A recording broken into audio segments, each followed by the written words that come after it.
começando mais um All MyCast, episódio novinho. Sou Cris Carvalho, jornalista, e já quero lembrar você de ativar o sininho para que você fique sempre sabendo aí, seja notificado de que tem episódio novo no ar aqui no nosso canal. E hoje, meus convidados aqui nos nossos estúdios, ele que é psicólogo e coordenador técnico do Instituto Almai, Paulo Blacioli. Seja bem-vindo mais uma vez. Olá, obrigado pelo convite. Tudo bem, Cris? Tudo jóia. E ela que é neuropsicopedagoga. É um nome difícil de falar, viu? Pamela Benício, seja muito bem-vinda. Obrigada pela sua Olá, participação, viu? muito obrigada, eu que agradeço. Bom, a gente vai estar falando hoje sobre os transtornos de a dificuldade no aprendizado das pessoas com TEA. E eu queria começar já direto com a Pamela. Tem muita dificuldade? Existem muitos transtornos na aprendizagem da criança com TEA? Sim, tem crianças que têm dificuldade de aprendizagem e as comorbidades em relação ao TEA. E quais são essas dificuldades? Então, tem crianças que têm um atraso no desenvolvimento, o TEA tem um atraso no desenvolvimento, então isso acarreta um atraso na questão de habilidades acadêmicas, né, que vão refletir no processo de escolarização, que é tanto a alfabetização, que é esperado pelas famílias, né, e também tem crianças que têm o déficit de atenção, que reflete no processo de aprendizagem, a dislexia, a descalculia. Então, toda pessoa com TEA tem uma dificuldade de aprendizado. Tem um atraso? Não necessariamente. Específico na aprendizagem, tá? Toda criança com TEA, ela tem um atraso no desenvolvimento. E tem as áreas do desenvolvimento que ela tem atraso. Tá? E aí pode acontecer de refletir na parte cognitiva que vai refletir no processo de escolarização, de habilidades que a gente chama de atenção, memória, flexibilidade cognitiva, planejamento, que reflete na parte de leitura, de escrita e do pensamento matemático. Sim, Paulo. O que eu ia só complementar é que dessas áreas aí a criança pode apresentar atraso na socialização, por exemplo, a criança pode apresentar atraso no comportamento verbal, né? Então, se a criança tem ali algum atraso de fala, pode estar atribuído, perdão, aos atrasos e as dificuldades que a criança pode apresentar no processo de desenvolvimento. Então, não necessariamente a criança vai ter atraso na aprendizagem, ela vai ter algum tipo de atraso que pode ser comportamento verbal, enfim, por aí vai. Quais são os principais, assim, os que mais comuns, na verdade, não sei os principais, mas quais seriam os tipos de atrasos mais comuns que acontecem no dia a dia de vocês, que lidam mais, né, com essas pessoas atípicas? Acho que o atraso de fala é o mais comum, né? Acho que dentro do que a gente espera ali da criança, o atraso de fala, mas também dificuldade motora e agora das questões de aprendizagem, né? Pelo menos no que eu vejo ali, eu acho que talvez coordenação motora fina seja uma questão ali para a criança, e aí, consequentemente, interfere na leitura, na escrita, enfim. Acho que a Pamela pode falar um pouco melhor dessa parte pedagógica, das dificuldades de aprendizagem, mas acho que o principal ali acaba sendo o atraso de fala, mas, enfim, nada muito generalizado, né? É só ali ou só aqui, né? A gente vai falar de partes, então vamos entrar nessa questão da aprendizagem mesmo, né? O que engloba e como resolver essa questão? Então, quando a criança apresenta qualquer tipo de dificuldade, né, atraso no desenvolvimento, é importante avaliar a parte de cognição. A parte cognitiva da criança está de acordo com o desenvolvimento esperado para a faixa etária dela? Se não, ela já deve entrar em estimulação, por mais que seja precoce, para a gente evitar as lacunas no desenvolvimento a longo prazo. Que aí, o que acontece? Quando a criança entra em processo de escolarização, por exemplo, 5, 6 anos na parte de alfabetização escolar, principalmente quando ela vai para o primeiro ano, que é o ano tão esperado pelas famílias, agora começa a alfabetização, a criança ela apresenta uma lacuna, porque dentro do contexto geral, trazendo um olhar mais amplo, o que acontece? As famílias apresentam uma preocupação por falta de conhecimento, enfim, de se preocupar para olhar para essa parte, né, da desenvolvimento da parte de leitura e escrita, quando ela está nesse processo, né? Mas a gente tem que olhar o que ficou em aberto antes, porque aí vai criando lacunas. Ela não consegue acompanhar o grupo que ela está inserida, porque ela tem atrasos aí. Então, quando a gente entra com intervenção precoce, a gente entra na prevenção de possibilidades de lacunas a longo prazo. E a gente tenta estreitar cada vez mais a possibilidade dela ter lacunas e ela ter um desenvolvimento próximo da idade dela ou de acordo com a idade dela. Isso acaba trazendo, por exemplo, muita ansiedade para o pai e para a mãe também. Sim, os pais têm muita ansiedade, porque eles têm essa expectativa, meu filho vai ler, meu filho vai escrever, principalmente quando a idade vai avançando, tipo, 8, 9, 10, 11 anos, porque eles vão desenvolvendo habilidades sociais, mas e a leitura? E a escrita? Ele não está conseguindo usar o mesmo material que a turma, né? Então, às vezes o livro, não consegue fazer a atividade que é proposto para a turma, meu filho tem dificuldade de acompanhar. E aí, como é que o psicólogo atua nessa parte? Então, a gente faz sempre precisa ali fazer um levantamento da linha de base ali da criança, né? Então, dentro do que é esperado nas habilidades básicas, como que a criança já está ali de desenvolvimento, né? Porque se a criança já tiver uma lacuna ali nas habilidades pivotais, né? Então, a gente vai ter muita dificuldade quando entra a parte de habilidades pedagógicas e acadêmicas, né? Então, se a criança, por exemplo, não tem um contato visual, vai ser muito difícil que a gente consiga adquirir uma habilidade ali de leitura, escrita, enfim, porque o professor, né, e o psicopedagogo, ele precisa ter um contato direto com a criança, né? Se a criança não está olhando diretamente no olho ali do professor que está ensinando as habilidades ali pedagógicas, a criança vai apresentar essa dificuldade ainda mais, né? Então o psicólogo ele entra para trabalhar inicialmente essas habilidades pivotais, caso a criança tenha atraso nelas, né? E em eventual comportamento ali da criança, a gente também trabalha as lacunas comportamentais. Então tem crianças que têm muitas barreiras, né? Então, por exemplo, na escola apresenta comportamentos agressivos, porque é uma sala de aula, então tem muito estímulo, né? Tem barulho, né? Tem muita gente, né? Então, e tudo isso pode interferir nesse processo da criança, né? Então, a gente tem até psicólogos que trabalham diretamente no ambiente escolar, né? Para reduzir essas barreiras comportamentais da criança, e aí o psicopedagogo ou a professora acaba trabalhando essa parte de questões pedagógicas. Você falou da questão do olhar, né? Às vezes aquela criança não tem esse contato visual, de não conseguir ficar olhando e olhar para a pessoa, prestar atenção. E aí, como introduzir a alfabetização, introduzir essa criança na escola, porque ela tem que ser alfabetizada. Ela precisa, em algum momento, ela vai ter que ter um contato visual, até porque ela vai ter que viver em sociedade. Sim. Como é feito toda essa abordagem com essa criança e como incluí-la na questão de aprendizado mesmo, de alfabetização? Eu acho que é a partir daí que entra a equipe multi, né? Eu acho que se a criança tem esse déficit nessa habilidade de contato visual, muito provavelmente as demais ela também tem. Então, sentar, o esperar, habilidade de mando, né? De identificar figuras, enfim, ela vai ter essa dificuldade, né? Então, consequentemente, a gente precisa trabalhar essas habilidades em conjunto com toda a equipe, para depois cada um conseguir se adentrar da sua própria especialidade, né? Tanto o fisioterapeuta entra na parte motora, o TO vai trabalhar as questões sensoriais e de autonomia, e a psicopedagoga vai trabalhar as questões de aprendizagem, só que no primeiro momento, se a criança está apresentando essas dificuldades, a gente vai precisar trabalhar todos em conjunto a mesma coisa, né, para que a gente consiga chegar lá, né, como se fosse uma linha de chegada, a gente precisa traçar um caminho para chegar até o final, né, então a gente tem esse trabalho ali em equipe multi. A gente chama isso de pré-requisitos. Então, se a criança não tem pré-requisitos para iniciar um processo de aprendizagem, de habilidades, a gente tem que preparar ela, né, tempo de permanência sentado, o foco atencional, para que ela consiga desenvolver as habilidades. Então, é realizado toda uma avaliação anterior para a gente traçar estratégias, né, o plano terapêutico da criança, para a gente começar a trabalhar dentro da demanda que ela precisa.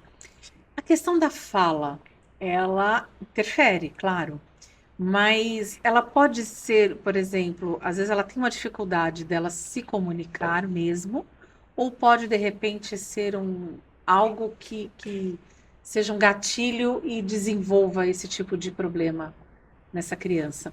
Eu vi um filme, agora não consigo lembrar, acho que era Baleia Orca, das Orcas, alguma coisa assim. Eu sei que era uma mãe, o menino devia ter seus 7, 8 anos. Ele só tinha um tipo de reação quando ele via essa baleia na Eu já televisão. assisti esse filme. Assistiu? Bom, resumindo, a mãe vai para, acho que, um lugar Ela bem viaja, deserto, né? ela viaja, conhece o cara que fazia, e essa criança começa a ter desenvolver uma reação com o barulho da baleia, de ver, e até a hora que ele começa a imitar o que o rapaz, o biólogo ali no caso, estava fazendo, e um dia ele usa a voz, ele se pronuncia.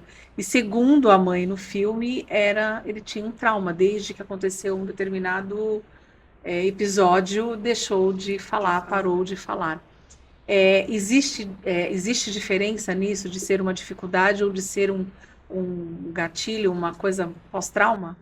Eu acho que é muito peculiar, né? Então, se a criança passou por algum evento pós-traumático, claro que isso pode gerar, mas não está atrelado necessariamente a atraso no neurodesenvolvimento, né? Muitas vezes a criança pode não falar por questões comportamentais, isso acontece bastante, e é aí que o fono trabalha muito em conjunto com o psicólogo, né, para diminuir essas lacunas nas barreiras e a gente conseguir desenvolver a fala dessa criança, né? Mas enfim, o fono ele sempre vai fazer uma avaliação para entender se é uma questão orofacial, enfim, vai fazer algumas estimulações para ver se a criança vai conseguir desenvolver a fala. Algumas crianças não conseguem, então aí a gente entra com comunicação alternativa, né?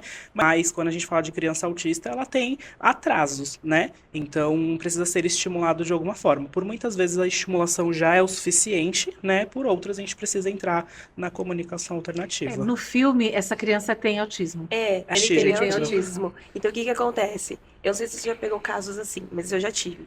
Que a criança tem um desenvolvimento, ok, até os 2 anos. A partir dos 2 anos tem a poda. E ela Uhum. começa a ter o atraso, ela começa a ter atraso no desenvolvimento. Então, ela para de falar, algumas habilidades ela perde. E aí entra o processo terapêutico aí como estimulação. Então, por exemplo, eu tive um caso de paciente que ele falava, tinha uma comunicação, depois ele parou de falar, ele voltou a falar, se eu não me engano, pode ser que eu esteja equivocado, 1 ano depois, entrou as terapias, tudo, aí começou a desenvolver a fala novamente.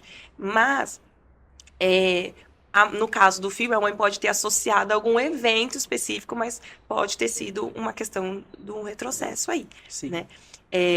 Mas a gente tem casos de crianças que já dentro de todo o processo de desenvolvimento, ela já vai apresentando atrasos, né? A gente tem os marcos do desenvolvimento do que é esperado para cada idade dentro de cada área.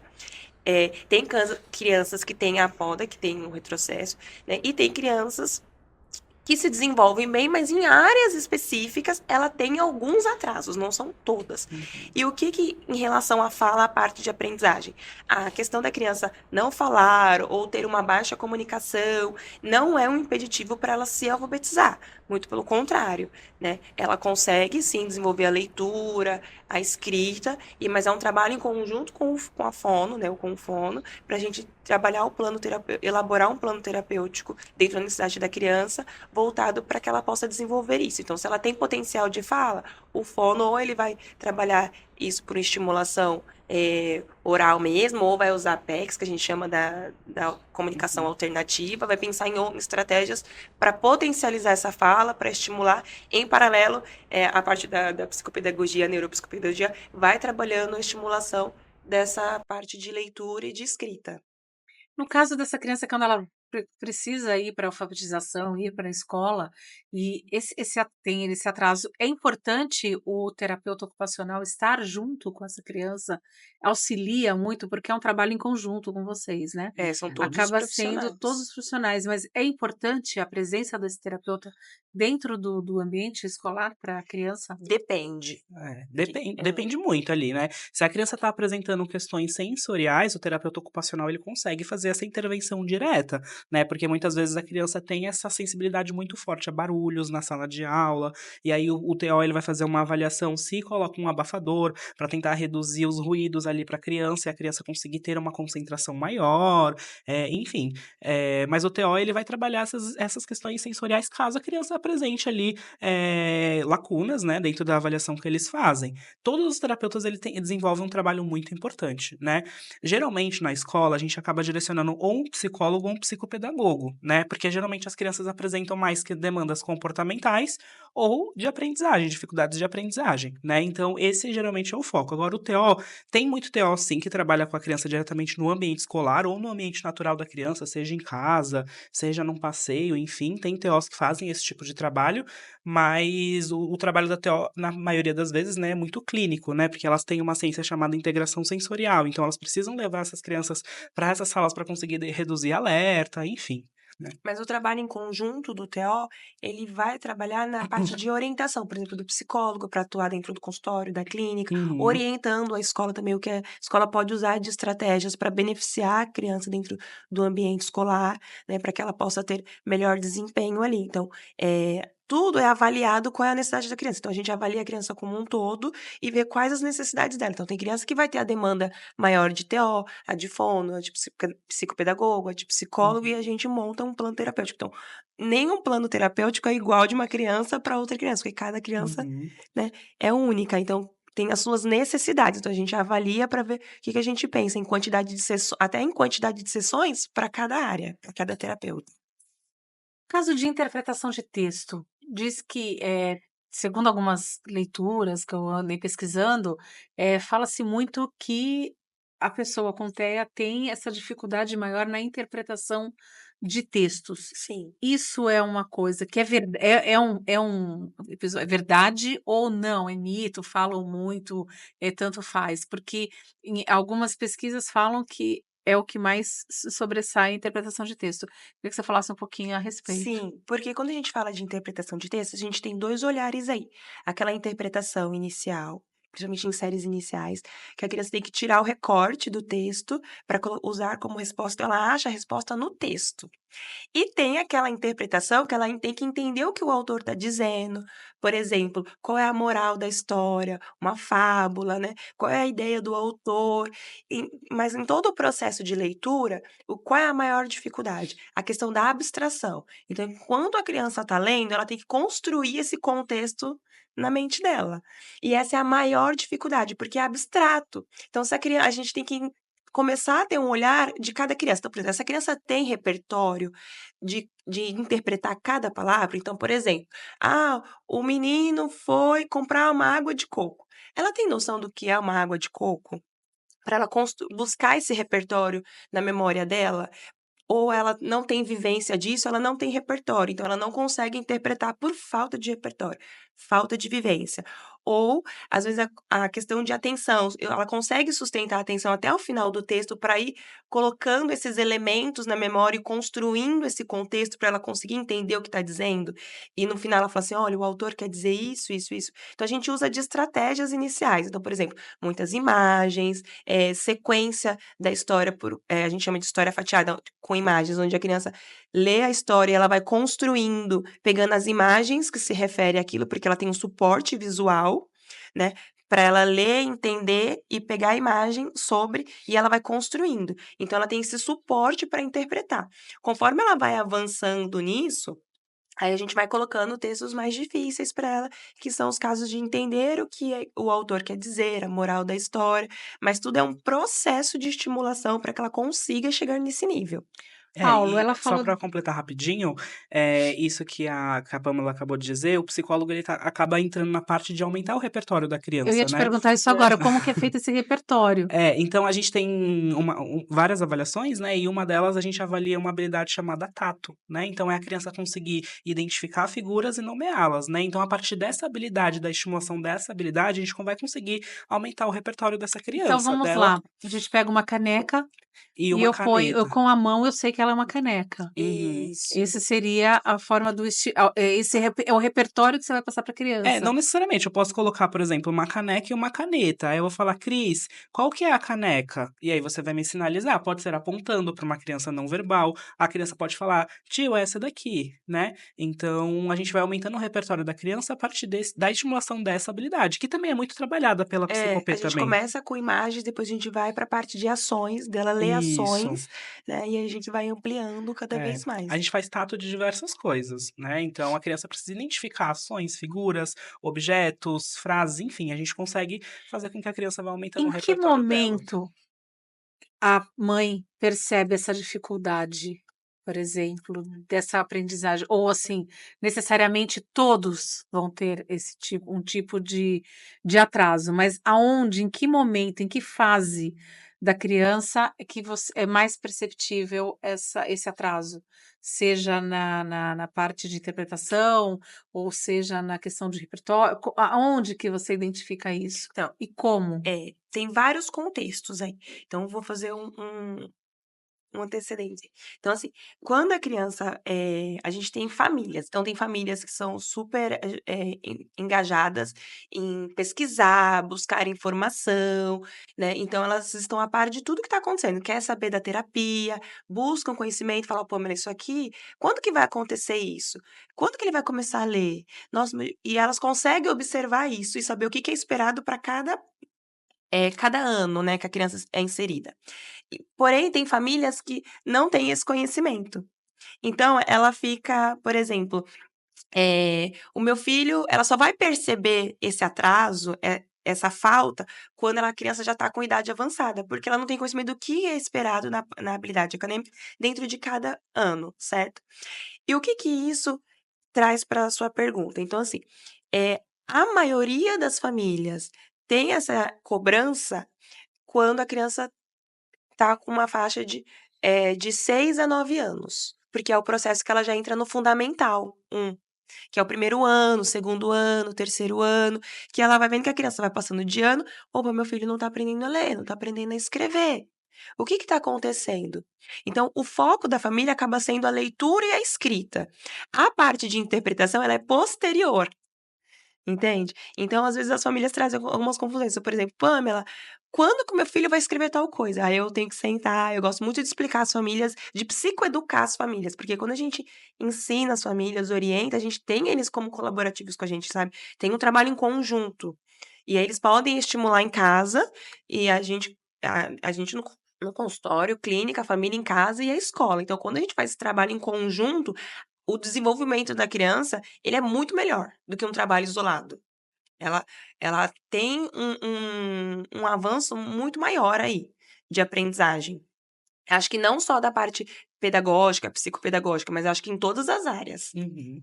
Paulo. Eu acho que é muito relativo, né? Depende ali também do diagnóstico que a criança tem. Se é uma criança sindrômica, eu acho que também, desde a gravidez, ou até mesmo, né, assim que acontece o parto, a criança já descobre ali a mãe já descobre ali alguma questão, né? Agora, atrasos nas habilidades motoras, habilidades básicas, a gente vai percebendo ali ao longo do tempo, né? Com 1 ano e meio, a gente já consegue perceber alguns poucos atrasos, né? Se a criança não tá conseguindo engatinhar, por exemplo, né? Aí já começa a acender um alerta, né? Ou às vezes a criança já não tem nenhuma dificuldade motora, mas tá com 2 anos e ainda não reconhece o espaço, né? Não se atenta a barulhos sonoros. Então você bate uma palma e a criança não escuta, não tem nenhum tipo de reação. Aí que a mãe começa a tentar identificar, poxa, alguma coisa que tá errada. Ou se não chama pelo nome, a criança com 2 anos e meio ainda não tá reconhecendo o próprio nome, né? Pelo menos de olhar assim, né? Se você chama, enfim. Reflete muito no nosso trabalho e reflete muito no desenvolvimento de todas as áreas e principalmente acadêmicas, que é o excesso de telas, Uhum. a falta de estimulação. Então, é a família que não tem contato com o não tem o hábito de ler, a criança nunca pegou um livro, ela vai pegar num livro na escola ou na Uhum. terapia, ela não sabe folhear um livro, mas não é porque ela tem um atraso que ela tem isso, é porque ela realmente nunca teve contato com Não isso, foi ela não foi estimulada, né. estimulada. E ainda Ela teve a pandemia, então a gente tem muitas Exato. crianças que estão com grandes atrasos, que não são atribuídos necessariamente a um diagnóstico, né, são atribuídos ao fato da criança ter ficado isolada, né. E a gente entende também que muitos pais tiveram que trabalhar de home office e a única coisa que eles tinham ali é dar a tela para a criança, para eles conseguirem trabalhar ou fazer as atividades domésticas, enfim, tiveram que se desdobrar muito. Então a gente tem ali muitas crianças que a gente chama as crianças de pandemia, né, que tem ali alguns atrasos, que é por conta da falta de estimulação, e até as crianças que nasceram, né, recentemente ali, depois da pandemia, que também são inseridas na tela com pouco tempo, né, o meu sobrinho, ele tem 5 meses e ele já, assim, já é viciado em televisão, né, consegue se acalmar muito bem, assim, se você ligar a televisão. Por quê? Porque foi inserido isso no contexto dele, porque uma criança não nasce sabendo o que que é uma televisão, ela aprende porque foi inserida ali na rotina dela, né, então as telas, de fato, é um grande gap que a gente tem ali de crianças que estão atrasadas nas questões de aprendizagem, né, porque Sim, interfere inclusive no foco, no né. foco. Tem criança que não consegue focar principalmente porque quer jogar logo, ou quer mexer no TikTok logo, enfim, tem várias questões. E é um problema porque assim, a gente, é como o Paulo falou, né? Você larga lá a criança, fica aí com o celular e acabou, tá tudo certo. E ela só fica tendo isso. Então ela não vai ter contato com um livro, com um caderno, com uma coisa. E eu vejo, imagina, adultos, né? Gente, eu não consigo mais pegar uma caneta e escrever. Uhum, Porque tudo é tela, digita no celular, digita na tela do computador, uhum, e não tem mais aquela coisa de escrever. Então, acaba sendo meio que, pô, peraí, você desaprendeu a escrever? Não tem como desaprender, mas você acaba perdendo o hábito de, Isso de, sim. de, tudo de ter isso. reflete a comunicação, a Uhum, socialização. Então, a gente tem crianças que teriam um nível de suporte menor, mas por falta de estímulo, ela tem uma defasagem muito grande nas áreas, principalmente cognitivas, né? Então, ela não tem tempo de atenção, quando a criança não tem tempo de atenção mínimo, por exemplo, tem criança que não chega a 30 segundos de atenção. Como que essa criança vai aprender? uhum, Ela não sim. tem, se ela não tem atenção, ela não tem memória. Se ela não consegue sustentar a memória, ela não tem aprendizado. E aí ela precisa de treino de estimulação disso, para refletir, para conseguir aprender qualquer outra área, né. Mas aí, o que que ela está acostumada? A ficar horas na tela, principalmente no horário noturno, isso impacta no sono, que impacta em todo um outro processo. Aí a gente vai para outros assuntos, mas, Uhum, sabe, um efeito em cadeia? Mas hoje em dia, é muito importante que os pais limitem assim, a gente tem a Sociedade Brasileira de Pediatria, que dá o tempo de uso de tela de acordo com cada idade, a partir dos 2 anos, né, mas as famílias não têm esse conhecimento.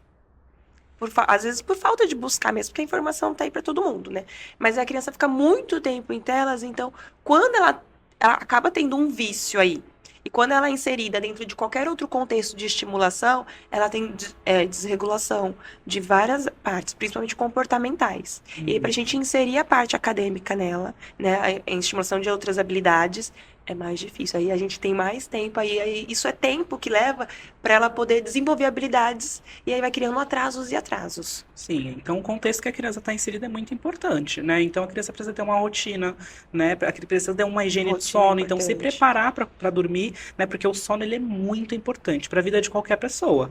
Tanto para nossa, tanto Sim. principalmente para uma criança, né? Então a criança precisa ter uma rotina muito bem estabelecida, né? Horário para acordar, horário para dormir, enfim, porque tudo isso reflete, né? Então o uso de tela ele precisa ser limitado, ele precisa ser ali supervisionado pela família também, para que a gente não consiga ter esses atrasos ainda mais evidentes, né? Quando você fala, a gente estava falando da questão da interpretação de texto, mas eu também queria saber o seguinte: fala-se muito que a criança com autista, a criança com TEA, ela tem um QI mais avançado. Eu vou citar um exemplo, aquele seriado Good Doctor, né? O médico, ele tem certa dificuldade em se falar determinadas coisas, de ouvir críticas, de ser contrariado. Então, ele não gosta de ser contrariado, ele tem uma dificuldade de limitar o que ele deve falar. Ele sai falando, foi o que eu dei exemplo, você fala assim, meu, essa água é ruim e pronto, e acabou. Meu, você não pode falar isso, você tem que, né? Aí entraria numa questão comportamental, essas atitudes. Uhum. Mas, dentro da especialidade dele de medicina, ele tem uma inteligência fora do normal. É possível isso, a pessoa ter esse tipo de uma inteligência acima do normal, do que a gente chama de normal, porque ele visualiza, tudo bem que é dentro Do hiperfoco do dele, hiperfoco né? dele, Isso. mas existe essa possibilidade ou é mito de que eles estão mais para exatas do que para humanas? Não, É. depende, tudo depende, né?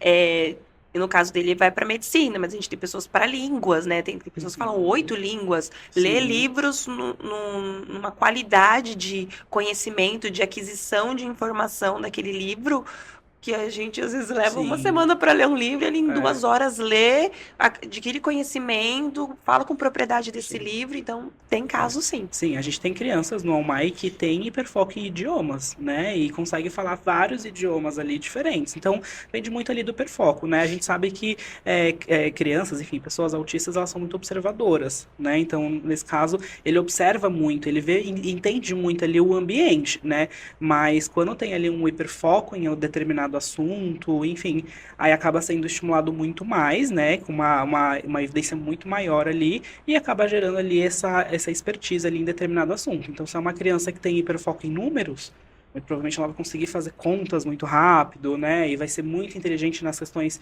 de exatas, enfim, mas é muito, depende, né, tudo depende.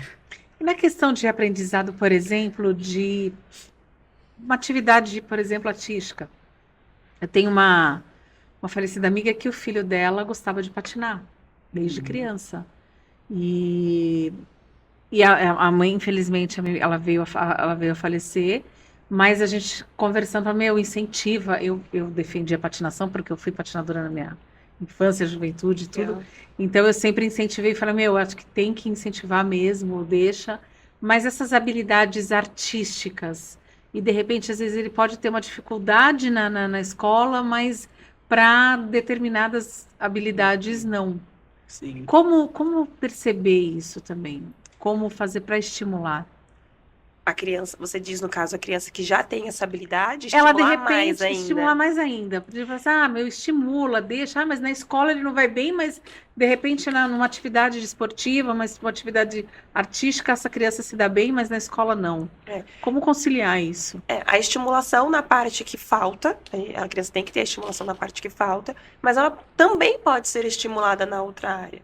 Depende muito. Então, por exemplo, vou dar alguns exemplos. Então, por exemplo, tem no futebol, a criança que é super boa no futebol, onde tem jogadores, né, com diagnósticos, né, a criança na parte de linguagem, né, de idiomas, né, tem crianças com desenho, que desenha super bem, tem crianças que é a parte de sistema solar, dinossauro, sabe, de todas as espécies, a história, né, A gente tem um paciente que sabe todos os nomes científicos de todos os animais.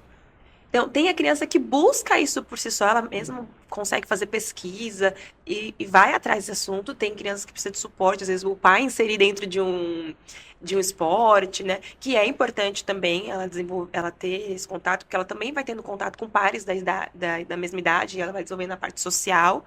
Mas, no caso de crianças que também têm demandas, por exemplo, hiperfoco em habilidade acadêmica, o que eu oriento?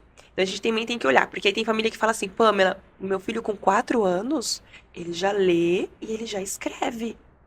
Vou avançar ele de série ano, né? Vou colocar ele lá no primeiro ano, vou entrar com um processo, né? E aí, eu sempre falo, vamos atuar junto com o psicólogo, porque para essa parte, ele tá super, né, avançado. Mas ele, num ano anterior, avançar ele de ano, ele também vai lidar com os desafios sociais, comportamentais. Porque são crianças de faixa etária diferente. Então, se ele avançar, ele vai estar com crianças que não são da mesma faixa etária que ele. Então, já vai ter uma grande diferença ali. Então, já vai dar, talvez, né, dê um atraso ali na socialização, né, nas habilidades sociais dessa Tem muitos criança. confrontos, às vezes começa a apresentar muitos problemas comportamentais porque não sabe administrar isso. Então, a gente conversa com a escola para ver que estratégia a gente pode fazer de adaptação de currículo dele, especificamente para aquela parte. Por exemplo, de leitura, de escrita, a parte de português, né? Então, a gente faz a adaptação de currículo dele para essa área, para ele não ficar desmotivado. Porque aí ele também, dentro da sala de aula, tipo, já sei tudo isso. Aí ele começa a criar problemas de comportamento, porque ele tá muito fácil para ele, né? Então, a gente consegue fazer a adaptação de currículo dele. A legislação permite isso.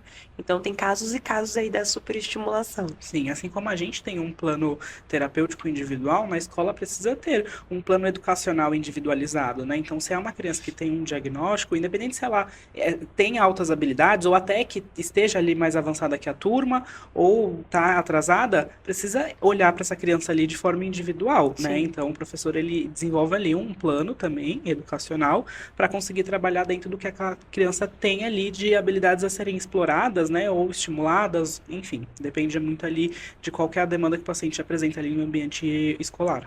Agora, Paulo, a gente sabe a ansiedade do pai e da mãe, né? Poxa, meu filho, quando que ele vai aprender a ler? Quando que ele vai conseguir escrever? Quando que ele vai conseguir isso? E essa ansiedade, acho que gera ansiedade também, às vezes, na criança, uma cobrança maior, né, por parte da mãe, por parte em cima da criança também.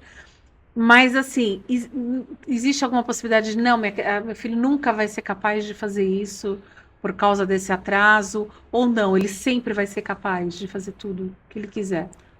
Olha, a gente precisa olhar muito para a criança ali do que ela pode nos fornecer, né? A gente não quer ficar colocando a criança a erro a todo momento, ficar expondo a criança dessa forma, né? A gente precisa trabalhar também com realidade. Não é tudo que a criança, que a gente espera com a nossa expectativa que a criança vai conseguir fazer, né? Então a gente eventualmente acaba tendo que fazer essas orientações parentais no sentido de quebra de expectativa, né? Porque é uma expectativa da mãe, né? Então a gente precisa olhar para a criança de forma individual, né? O que ela consegue fornecer para a gente, né? Qual que é o desenvolvimento que essa criança pode ter? Se é uma criança de nível de suporte 3, não adianta a gente cobrar que aquela criança faça a mesma coisa que uma criança de nível de suporte 1, né? Então, se é uma expectativa da família, é uma expectativa da família. Então a família vai precisar lidar com esse sentimento, porque foi ela que criou, né, essa expectativa em si. Eu sei que é muito difícil, né? Porque, enfim, são diversas questões que permeiam essa situação, mas a gente também não pode colocar a criança e expor ela dessa forma. Claro que a gente vai estar sempre estimulando, né? O máximo que aquela criança pode nos fornecer.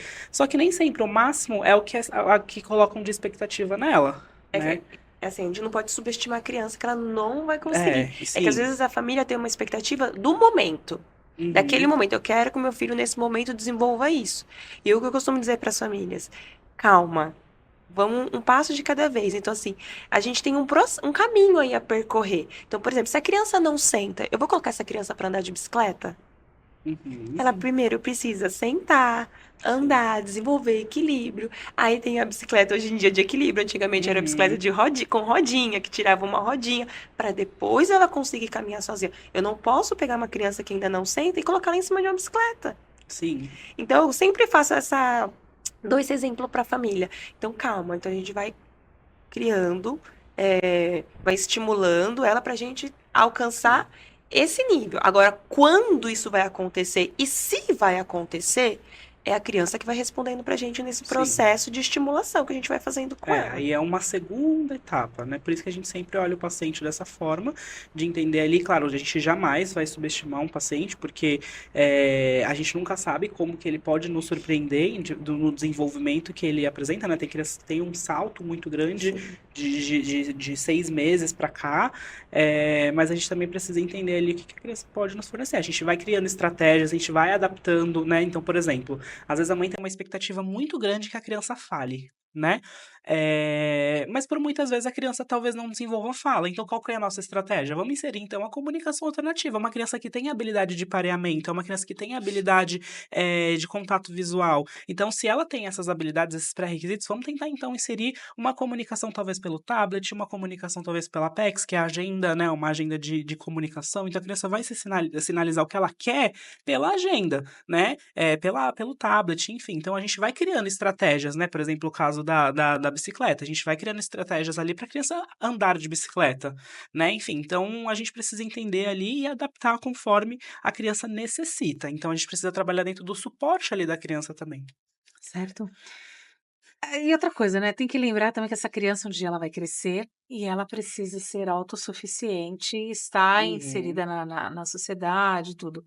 Em questão aí eu já não sei se vai entrar na parte de comportamento, eu acredito que sim, mas de repente algumas atitudes, às vezes agressivas, eh eh, pensamentos, assim, um pouco ríspidos, às vezes, isso aí é uma questão de aprendizado também? Você fala assim: "Olha, você tem que ensinar que você não pode agir dessa forma.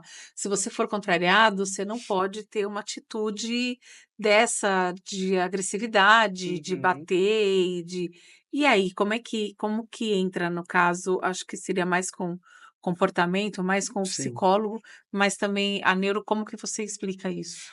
É que são barreiras ali que a criança pode apresentar no comportamento, né? Mas são habilidades socioemocionais. Então a criança também precisa trabalhar esse controle inibitório, né? De entender qual que é o momento e qual que é o espaço que ela pode entender ali as emoções também, né? Então a criança precisa nomear o que ela está sentindo, não só a criança, né? O adulto também. Então, às vezes, a criança ela está sentindo muita raiva e aí ela não sabe sinalizar que ela está com raiva. Então, a forma que ela tem de se comunicar, de falar, "Ó, eu tô com raiva, é um chute, é um tapa, é mordendo ou se mordendo, enfim. Então a gente vai ali diminuindo essas barreiras comportamentais e trabalhando essas habilidades sociais ali com a criança, né? Então dela identificar o que que ela está sentindo, né? Conseguir nomear e conseguir estimular, de entender também qual que é o momento, enfim, de que isso possa ser explorado de alguma forma. né? Dentro da parte de aprendizagem que você citou, dessa criança, ela vai se tornar um adulto, um adolescente, né?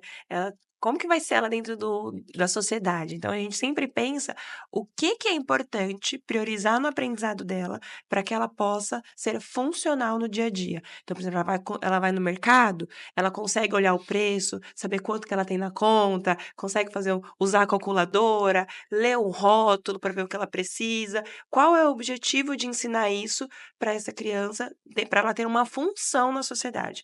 Então, talvez ela não consiga interpretar um texto, dependendo do nível de suporte que ela tenha, né, que ela precise. Mas o que a gente consegue garantir, priorizar, para a gente chegar num texto? Porque às vezes a família tem a expectativa: "Ah, eu quero que meu filho escreva um livro", tá, mas ele consegue mandar uma mensagem? Então vamos trabalhar primeiro mandar uma mensagem para que ele possa ter função.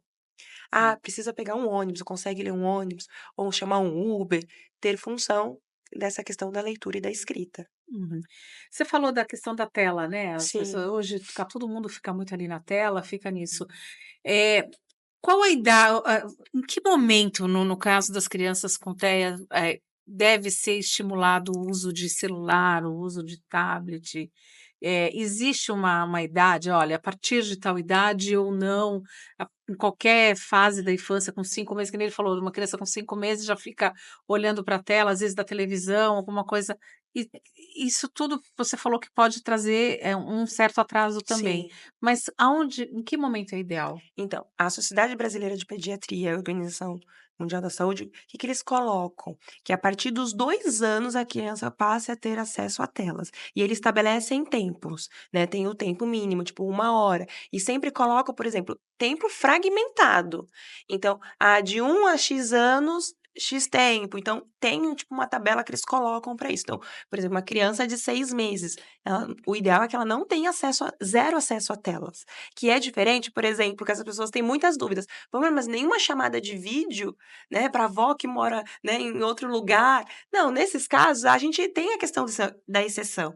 O que eu digo é assim, acesso a telas de ficar ali, assistindo, mexendo, né, Focado somente focado. nisso, Ela né? precisa ser estimulada, então para ela desenvolver habilidades, ela precisa de contato com o ambiente, né, com a leitura, o brincar, funcionar, porque às vezes a criança não sabe brincar. Mas Uhum. ela não desenvolveu isso porque ninguém nunca brincou com ela, entende? Sim.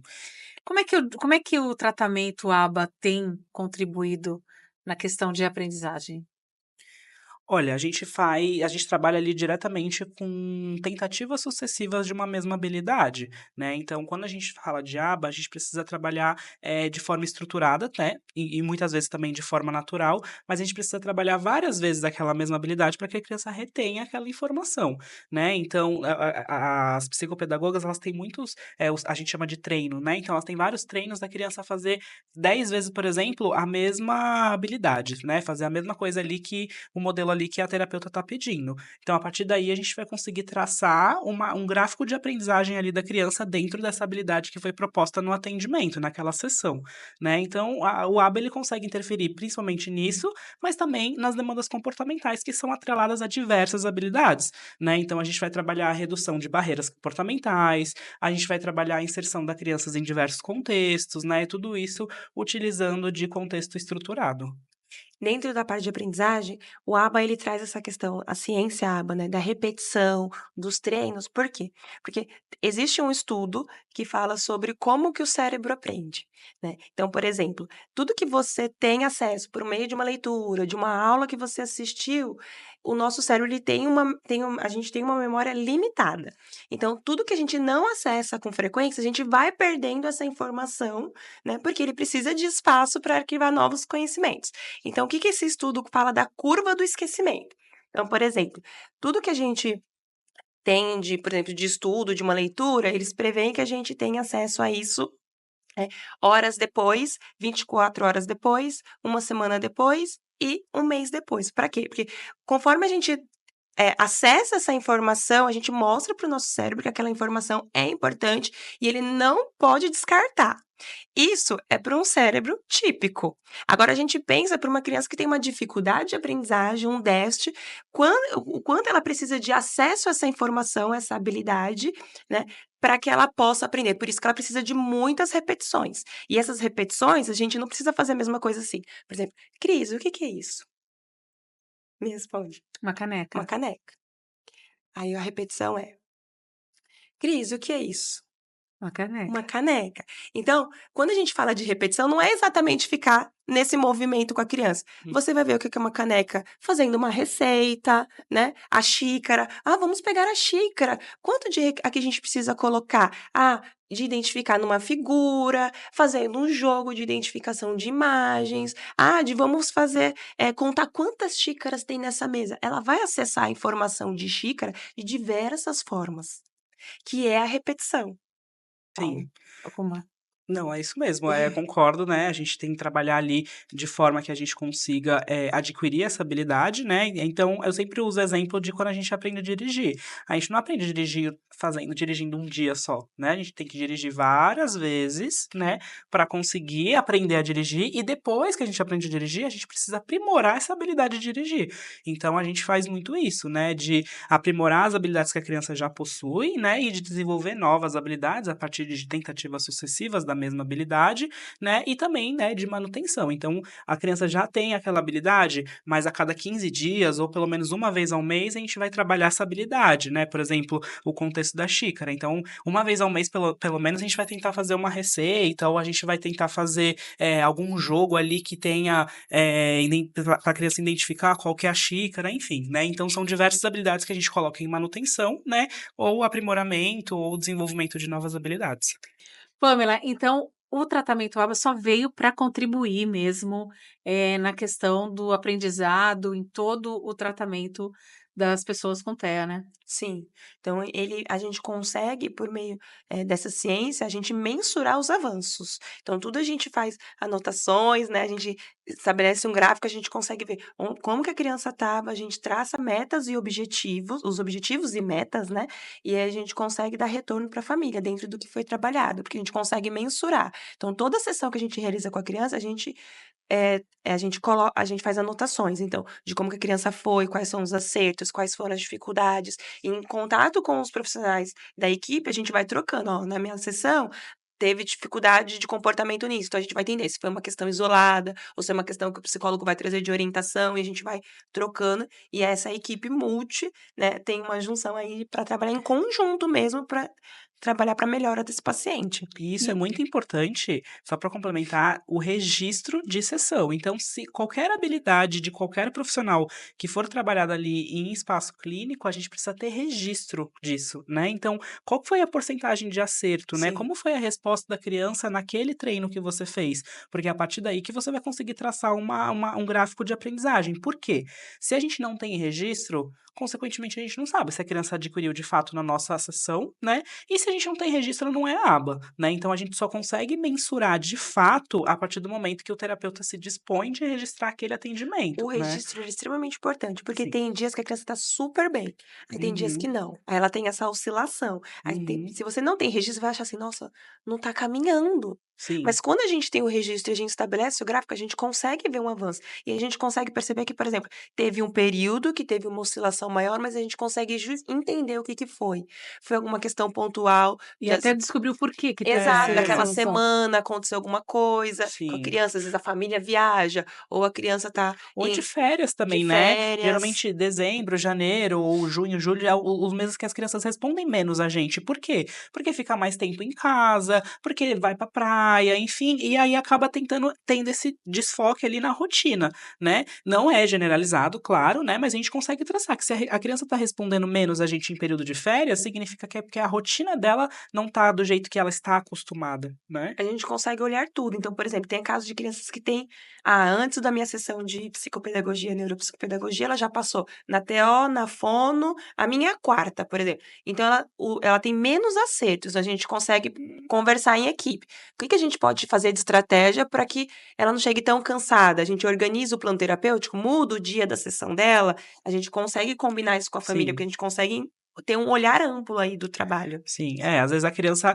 estava numa sessão de fisioterapia, por exemplo, e chegou na psicopê ou na psico, que são sessões mais densas, né, com o nível de alerta muito alto, né, o nível de alerta lá em cima. Então, nas sessões de psicologia e de psicopê, ela não vai responder tanto quanto a gente gostaria, e a gente acaba tendo o quê? Que mudar talvez a ordem da terapia, em conjunto com a família, né, então ao invés dela entrar na fisioterapia primeiro, a fisioterapia talvez seja a última sessão que ela participa, ou às vezes é o contrário, às vezes a criança com um nível de alerta maior é melhor pra gente, Tá mais né? respostas positivas, né? Então depende Responder aos muito. estímulos. Sim, Mas por meio dos registros a gente consegue fazer toda essa leitura aí. sim, E também é importante que a participação da escola, a escola também esteja apta para receber essa criança, esse aluno, sim. né? E ter é, é, ir de acordo com o É, desenvolvimento e não querer que, mas você tem que aprender agora, você tem É, que aprender, você tem que essa saber é uma lidar dificuldade também. que a gente tem enquanto uhum, equipe. Por quê? Porque as escolas recebem, mas elas não estão preparadas. não, Eu ia perguntar se as sim. escolas estavam preparadas. A E gente esse preparo acaba sendo, desculpa, não imagina. dependendo, por exemplo, é difícil ver escola, não que não tenha, tá? Existe. Claro. É, a escola buscar isso para a equipe. Acaba tendo que o professor angustiado na sala de aula e ele mesmo, não, eu preciso buscar um curso, preciso buscar um aperfeiçoamento, tendo que ele mesmo buscar, porque a escola não capacita, não traz isso para a equipe no todo. Sim, e eu já fiz um trabalho na época da faculdade, que foi uma pesquisa com vários professores, né, para falar justamente sobre o contato que eles tinham com o TEA, e a resposta da maioria deles era que eles não tiveram nenhuma capacitação na graduação de pedagogia na Também. época, né, tem muitos professores formados há muito tempo, né, claro que hoje em dia eu acredito que na faculdade de pedagogia já tenha Sim. inserido, mas por muitos anos não foi, né, então teve muitos professores que na graduação de pedagogia não tiveram essa capacitação. Então precisam procurar por muitas vezes por si mesmo, né? E a Pamela pode falar que quando o professor ele se desdobra muito para conseguir trabalhar ali de forma árdua ali com a criança, né? Porque eles têm que corrigir prova, né? Então o trabalho deles não finaliza na escola, Sim. né? A carga horária de um professor é muito alta também. Então ali são diversas questões que por muitas vezes a escola não capacita os profissionais que estão ali dispostos, né? A questão de Porque capacitação e suporte para esse professor na escola. Uhum, sim, total. Gente, nossa conversa está muito boa, mas a gente já está praticamente chegando ao final aqui. Pamela, eu queria agradecer a tua participação pela primeira vez aqui no nosso MyCast. Eu queria que você falasse, deixasse o seu recado, as suas considerações finais. Ai, o meu recado é que toda criança é capaz de aprender, desde que ela tenha, estímulos, né, então a gente nunca pode limitar a criança. Quando a mãe fala assim: "Você acha que meu filho vai aprender?" Eu falo assim: "Sim". Eu sempre acredito no potencial que a criança tem, né, a gente só precisa dar os estímulos adequados a ela. Então, e a gente usar do nosso dom que Deus deu para cada um aqui, Uhum. né, para que a gente possa olhar essa criança como única sempre. Tá certo. Paulo, obrigada mais uma vez. Eu que agradeço, Cris. Tô sempre por aí, se precisar de mim, tô à disposição. Em resumo, é importante que como ela falou, toda criança tem potencial, ela pode aprender sim. E o mais importante, a família precisa estar junto, ali, lado a lado, com toda a equipe multidisciplinar e principalmente, acho que o Paulo vai dizer, respeitar o tempo daquela criança. Hum. Né? Não querer que, ai, tem que ser. A gente é imediatista, eu sei, eu também sou, ansiosa, eu também sou, mas a gente tem que respeitar o Sim. momento daquela criança que vai chegar e vai ter dia que vai ter oscilações, É. como a própria É um Pamela trabalho em falou. conjunto. Terapia, família e escola. Sim, o tratamento Isso ele é o é caminho do triangular. sucesso, né? Todos precisam estar de mãozinhas dadas, escola, clínica e família. E aí, ó, é só progressão e o paciente, ó, vai aprender tanto quanto uma criança típica. E nesse triângulo a gente coloca o nosso AllMyCast aí para você tenha bastante informação. A você que ficou com a gente, não esquece, já ativa, não deu tempo, ativa lá o sininho para você saber do nosso próximo episódio. A você que ficou com a gente, muito obrigada, Pamela, obrigada, Paulo, obrigada a Agradeço. você. E na semana que vem eu volto para mais um episódio do meu, do seu e do nosso AllMyCast. Até lá.